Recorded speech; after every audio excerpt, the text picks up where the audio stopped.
Okay, this is a skill testing question.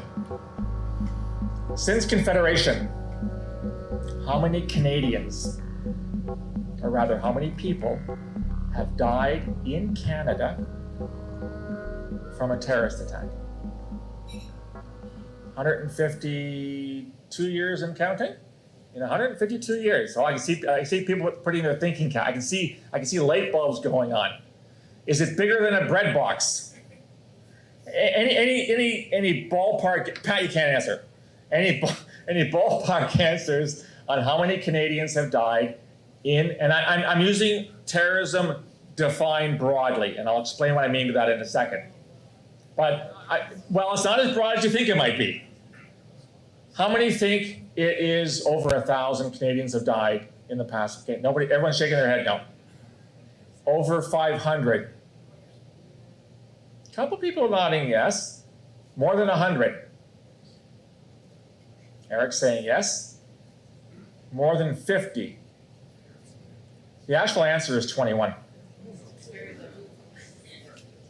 And I'm using a very, very broad definition of terrorism. If I were to narrow it even more, the answer is 3. My daughter and I left France after this 2-week trip. We got on the plane, came back to Canada. And when we landed at Pearson, my daughter, being a typical 25-year-old, turns on her phone to see what texts she's missed from her friends. And she says, "Oh my God." I said, "What do you mean, oh my God?" There was a massive terrorist attack in Paris today. We left Paris the same day as the catastrophic Bataclan Theatre and Stade de France attacks that killed 131 people. A man much wiser than I, way back in 2002, wrote something very profound. He says, if you're going to declare a war, don't declare it against a common noun. Common nouns don't surrender. Declare it against penguins or Germany, or sorry, I shouldn't use that. We did it twice already. Proper nouns can surrender and promise not to do it again. Common nouns cannot. So think of the war on drugs. Think of the war on poverty. Think of the war on anything. Are we anywhere near the end? Of course we're not. The war on terrorism, unfortunately, is a war on a common noun. So what I argue is that there is a role for the military, including the Canadian military, to combat terrorism. It has to be very, very, very specific and very targeted.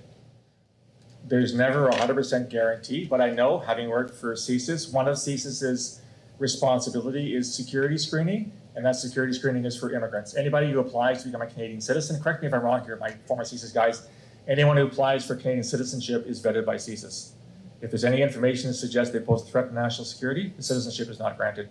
The problem when you work in security intelligence or law enforcement is that you just don't move resources willy-nilly.